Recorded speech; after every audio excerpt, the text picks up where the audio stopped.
Hey, what up, talk about it? It's been a bit since my last video. Don't worry, I am still finishing up my Gap reviews. Don't worry. I promise you that. I'm not skipping on this like I did with Gotchard. Something I really regret. I should have called up on Gotchard like I did with Boomerang. So, yeah. Gap especially ended 2 weeks ago. And now we got a premiere Kamen ZEZTZ last week, so I'm late on this one. But yeah, I'm beyond the best episode of ZEZTZ. Good best episode. This is just the best episode though, so I can't say much until we get more info as the series goes on. But still a pretty good series. And it's the best Kamen Rider series to be broadcast worldwide. Well, not worldwide, but broadcast in other countries. That isn't adaptation, by the way. You know, not like Subaru's Master Raid or Kamen Rider Dragon Knight. Those were adaptations. Or any of the Shout Factory DVD and Blu-rays that only released in the United States, or certainly North America. But good thing is, we're officially able to watch it now. As that is premiering on Tokusatsu and the official Tokusatsu YouTube channel and Toei Tokusatsu channels.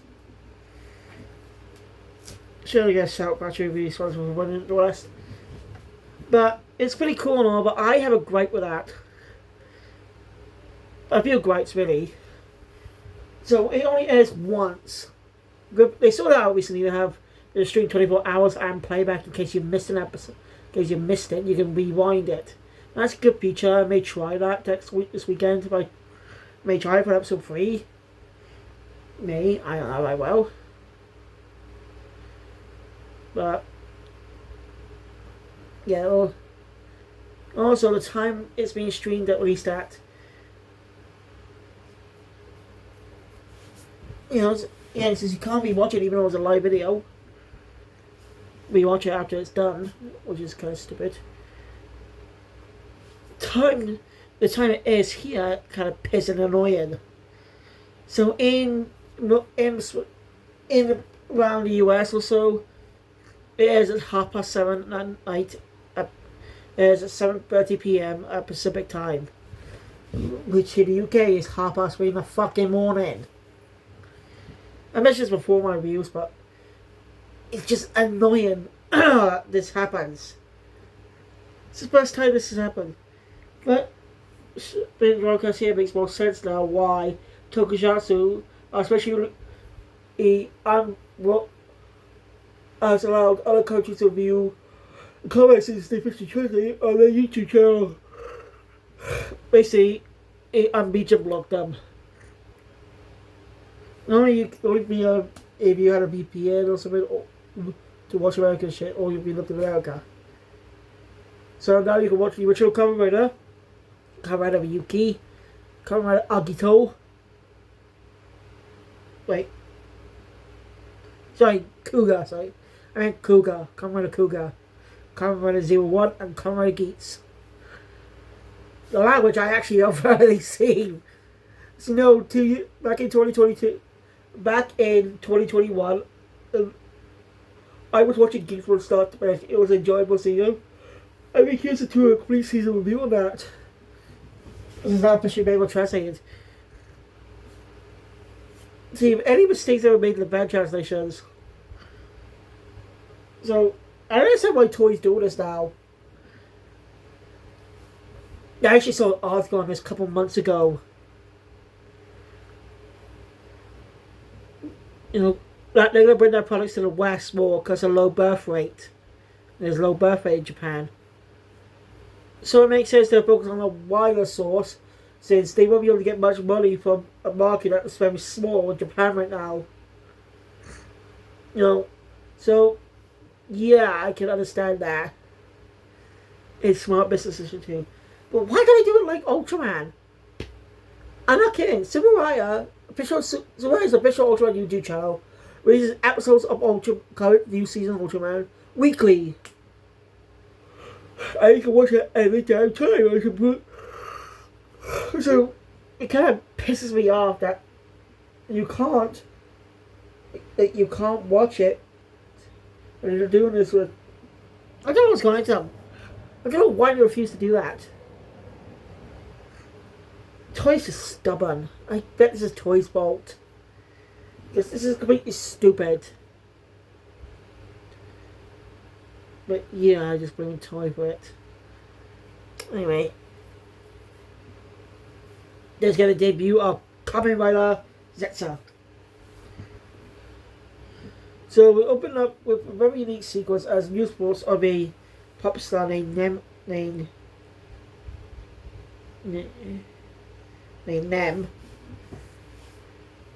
It's being held hostage.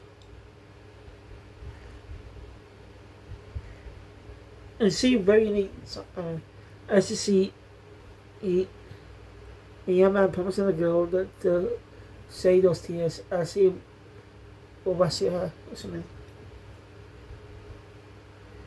So we cut to the villain's base where they made it.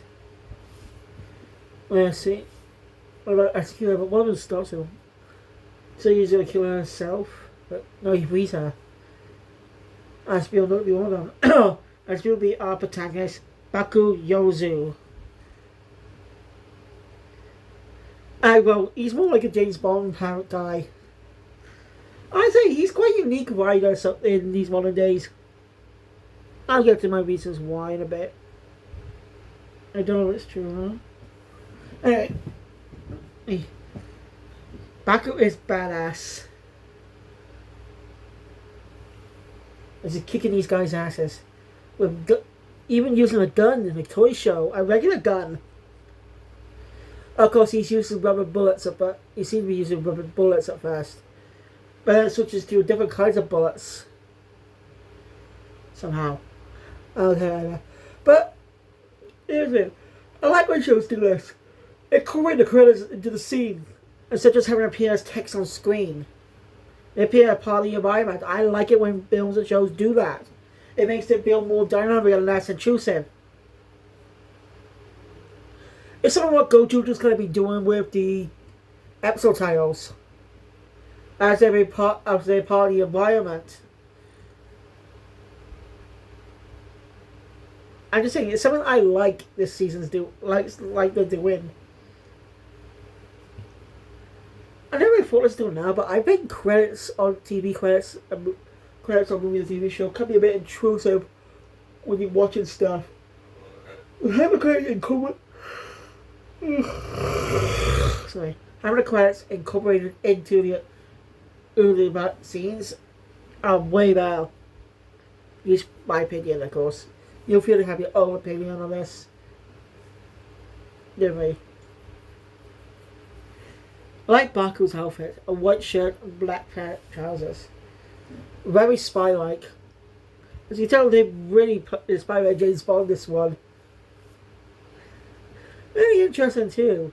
As James Bond has already been in the news lately. Because we got a new James Bond game coming out in early next 2026. I mean February. I actually pre-ordered the game myself to give it a try. I actually am looking forward to it. I never seen a James Bond film. I tell you what you meant. Sorry. I tried watching the very first film once, but didn't continue watching it. I don't know why. When it was especially free on Amazon Prime before being blocked by money. I hate that.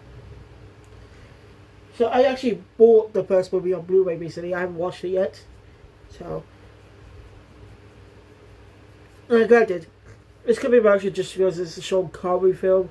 And I've seen Sean Connery stuff. Get me? So I'm not really familiar with James Bond stuff. I'm probably not interested in his hair. I could be interested in any other Bond. And I just gotta wait and see, but I need to get the James Bond collection on Blu-ray, which is fucking expensive.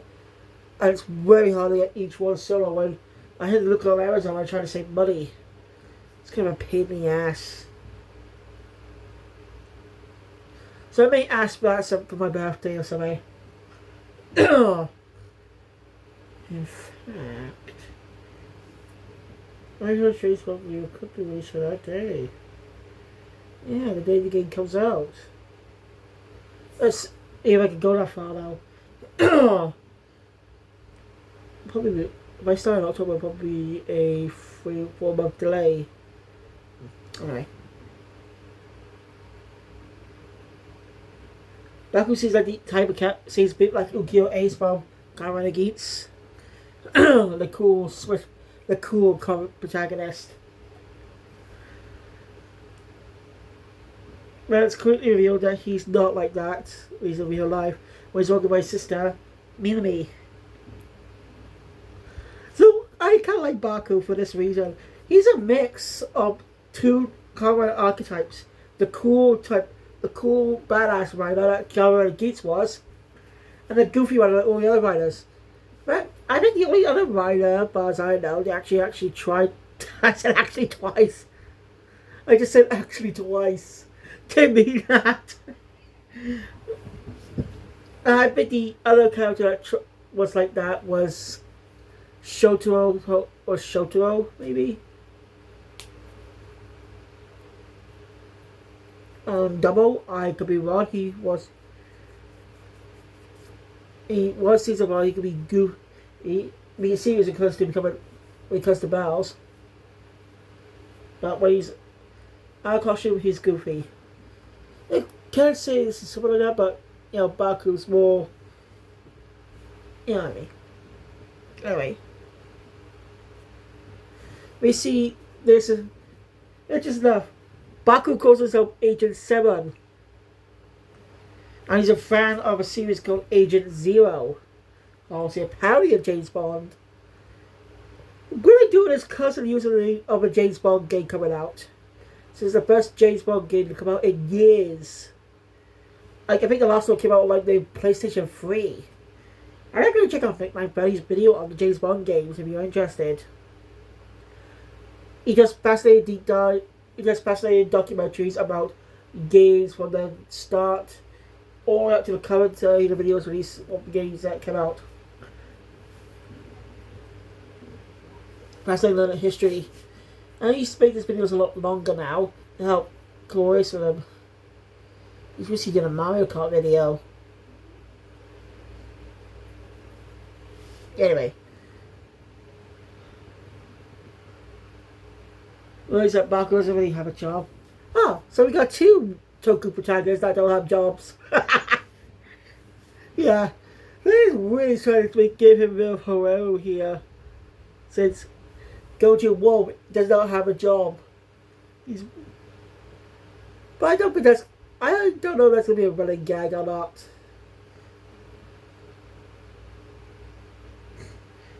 Anyway, Baku dreams of helping people like an agent, showing his kind nature. I do like the detail of his hair sticking up. I like some quite unique feature on him. Someone like Kamen a build in a way where a messy bit of hair sticking up and stuff. Speaking of Kamen, I'm still confused about one thing. Why do Puto PI anime and the manga illustrations of the manga make Philip's hair green? That always bugged me.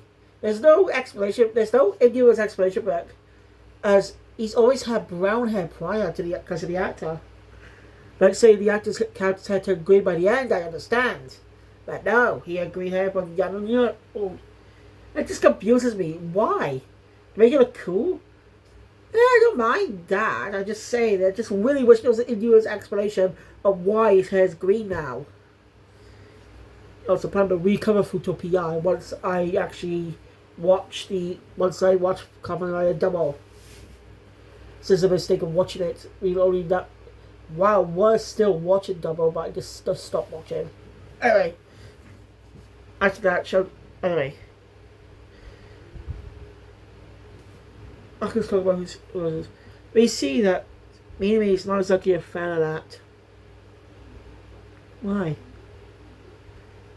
Well, we'll kind of find out later. Well, we can guess at least.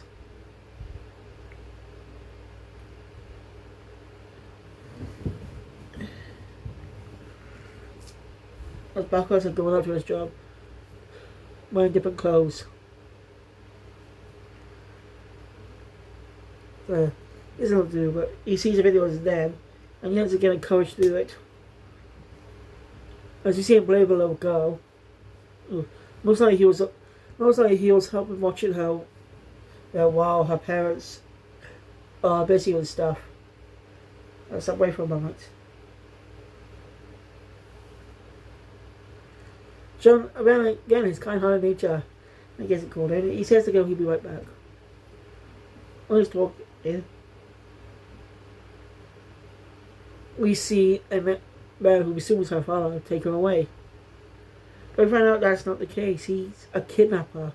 As the girl's mother is looking for her. Goes back to go after him. Then we see a serious figure something about nightmares. I said a yellow car comes in and runs over Baku. Luckily not full on, but just being hit. Few marks. We're also introduced to another one of our main characters, Tetsuya Fujimi. But we don't know his name till a little bit later. So now Baku's in the hospital. Me and me best be worried. I really love from her that Baku's had bad luck when it comes to helping people for years. Oh, I did not see Gas finale, as you know, but I did see the cameo clip from ZEZTZ. Sees Baku get struck by a UFO. I'm hoping Shoma a bit. I really am hoping we get. It's currently September right now, yes. But hopefully throughout sometime in October or November we'll get an announcement of ZEZTZ versus Gav. Dreams versus Sweets. Really cool to see how the Gav team up to after a year. Then we can pitch it up, so I really hope we get that does happen, because I don't know why we didn't get a Gav and Gotcha crossover movie. Hey, we got Gav's B-cinema coming out. That's going to focus on Hanto.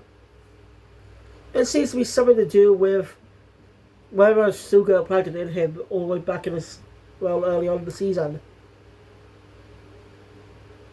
So, yeah. So yeah, and this unlucky thing always happens to him when he's trying to help people. Ah, that's fascinating. No way that's bad luck. That's way too coincidental to be struck by that. He's not Murphy. I could be wrong about this, but I say someone's literally doing that to him.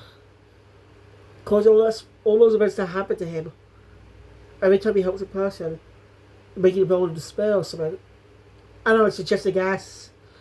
After all, it's just the first episode, and there are only 2 episodes out right now, so we won't know much until the coming weeks. Mostly we'll get an announcement on a secondary right now around November to December, as they always debut after December. Except for Gotchard. Because technically its secondary writer debuted in a movie, which I'm still pissed about. Yes, even after 2 years, I'm still fucking pissed on that. Whose bright idea was it to do that? To use a secondary writer in a movie that's canon. It was a one-time power, I understand, but no. Why would you debut a secondary writer in a movie? Why just make it a movie exclusive writer? I don't understand it. I'm just saying, just don't understand why they did that. Ugh. You might be hearing coming in a lot more when I bet you review that crossover movie. I'll be watching Gap at the start. Gotcha, I mean, sorry. Gotcha at the start. It's just enough. I will. And by the way, I watched the revised Yeats crossover, which I did not watch, even though I was watching Yeats at the time because I'd never seen Revised or Ryuki. I could have watched Ryuki to watch it, but I mean Revised, but I had to watch Ryuki as well to be all familiar. So yeah, it's complicated. Anyway. She tells Baku he's alive. Isn't that just enough? But Baku still wants to help us. No, it says being investigated by Tetsuya, rather. I'm reduced to another character, Nasuka Nagumo. Nagumo is relatively new. Basically, her just dialogue that she was right here quite recently. As no one was driving the car that hit Baku. Yeah, like that leads to my theory about him. What I said earlier. It's just weird. Nagumo finds it weird, but Tatsuya tells her that this is the common occurrence. That these kinds of cases happen a lot here.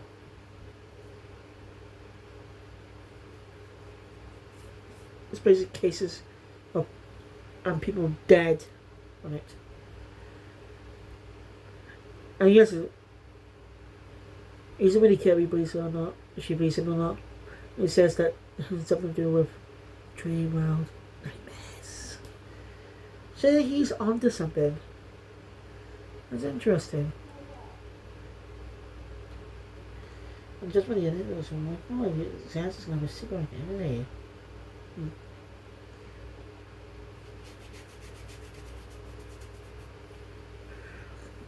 And that night, Barkle's asleep in the hospital room. When he's attacked with some mysterious guy in purple. But when he runs, it seems the hospital looks strangely quiet. Yeah, just taking him. And then somehow ends up in his own bedroom. Yeah. The guy's balancing and stuff. No, you'll never achieve his goal. You'll always be a failure. Baku's not an idiot though. I like how he shows he's not an idiot. He's able to figure out this is a dream pretty quickly. And so changes his Agent 7 gear. So it says when he's in the dream world, he's going to wear that outfit, but he's going to have different clothes on the civilian world. That's actually pretty interesting.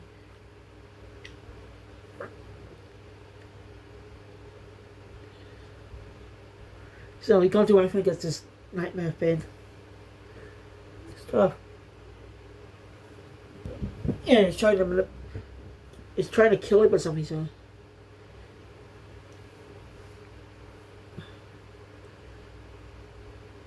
That's what. He has to come across a weird doll as a center of the office as a man who Baku calls Agent Zero. This is part of his subconscious. And here's an interesting detail. Agent Zero is speaking entirely in English. I'm not kidding. He's speaking fluent English.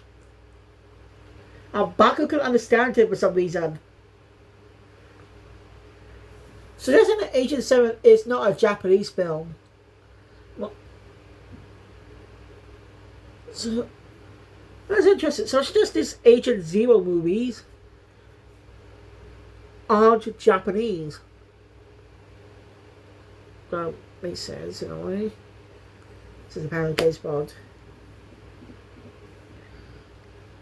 Yes, he tells Barker to fight.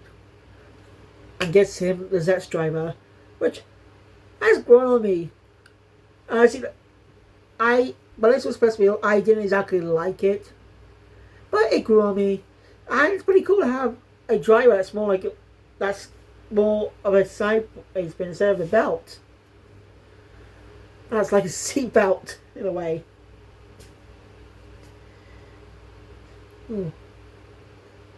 Now Baku goes in the fight. I see him take control of his own dreams or something. Goes the ZEZTZ driver and puts it on. One little detail I like is that it connects to his heart.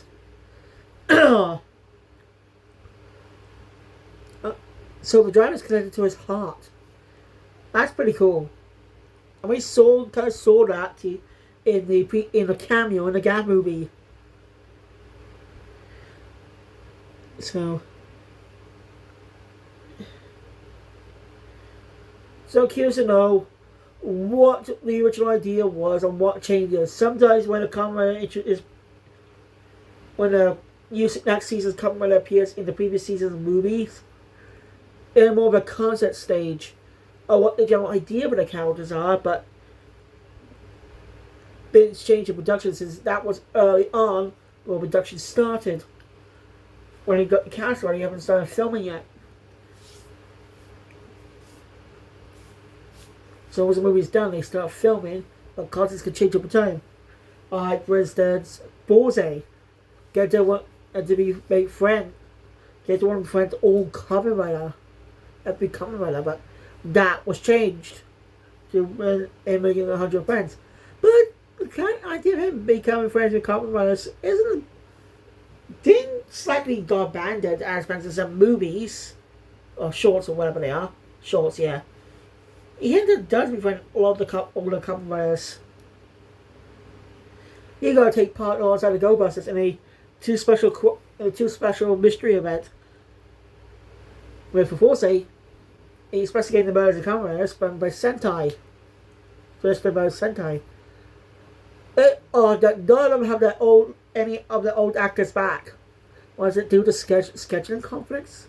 I said it's sooner, but scheduling conflicts could easily make them not be able to voice them. It just so off. And for the Go-Buster side, it's investigating Sentai decks with Kamen Riders, which appears on O's and Double. They're really fun if you're a fan of both seasons. It's obviously to tie into the movie I was released at the time. Heisei Generations, I think it's called. Oh no, Superhero Tyson. They're not great though. It's not even the focus on the Go Busters or Swarzy. They focus on Captain Marvelous and the Go Kaijas. Facing off against Kamen Rider Decade. Which actually is not a bad idea. Since Decade was about transforming the past riders.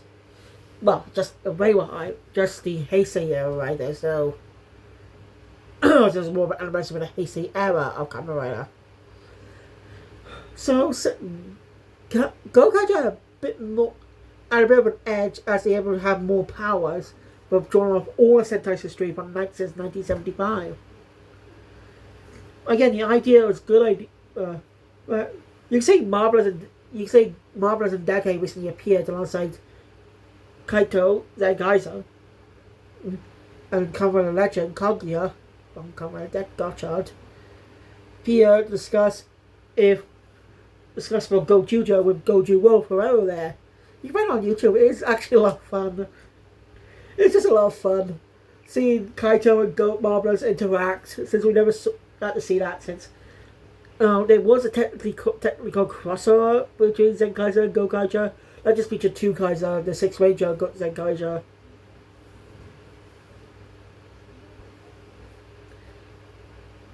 Alright.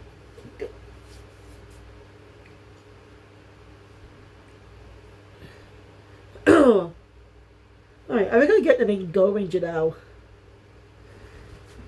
Yeah, the name was cool. He mixes Sentai Go Ranger, Secret Squadron Go Ranger. But it's when I understand the meaning of Go Ranger itself, the name, as Go in Japanese is number 5. So it's 5 Ranger. Secret Squadron 5 Ranger. It's actually pretty cool.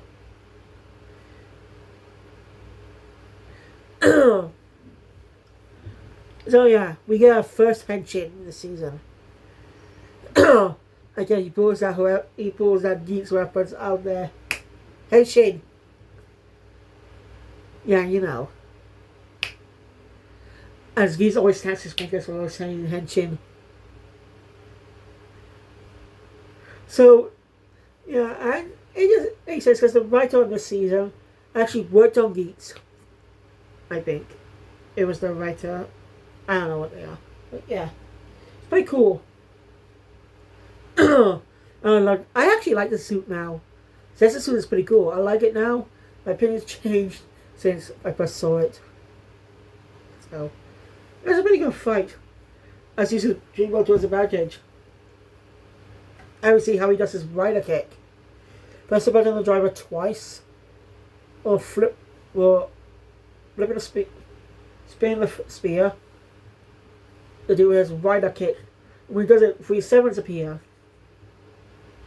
777. Monsters defeated.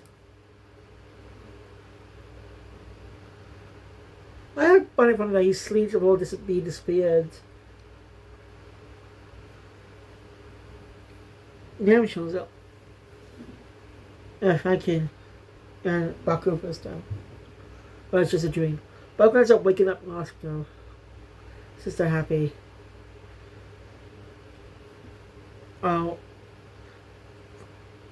Tetsuya and Nagumo are discussing in what was said earlier. You know, she doesn't believe it.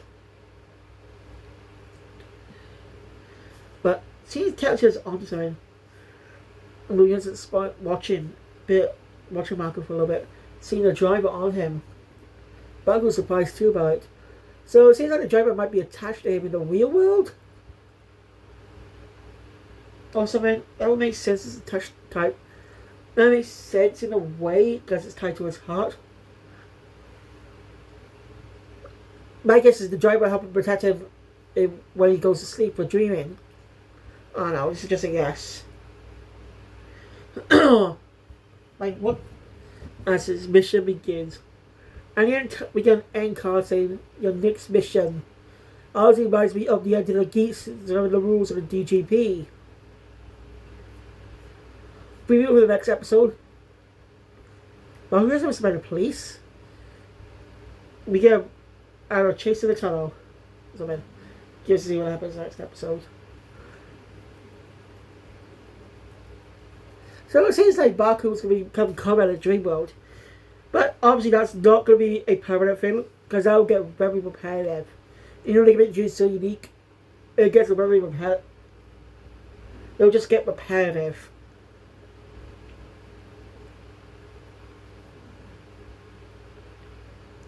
It's just going to get repetitive. So, yeah. Mostly that'll be just being the focus on the first few episodes.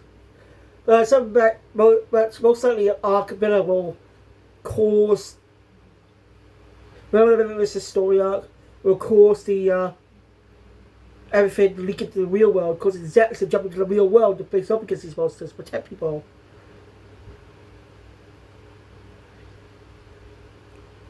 Oh, I'm just guessing how that's going to. We don't know the details. We don't know who the secondary writer is going to be. Actually, it might be Tetsuya, but who knows? It looks a little too old to be a Kamen right now, though. That could be wrong. Either him, or it could be a new character. Most likely go for original. I mean, some secondary writers either characters we already know, or new characters. That's how secondary writers go. So last season, Gav was a writer we did not know.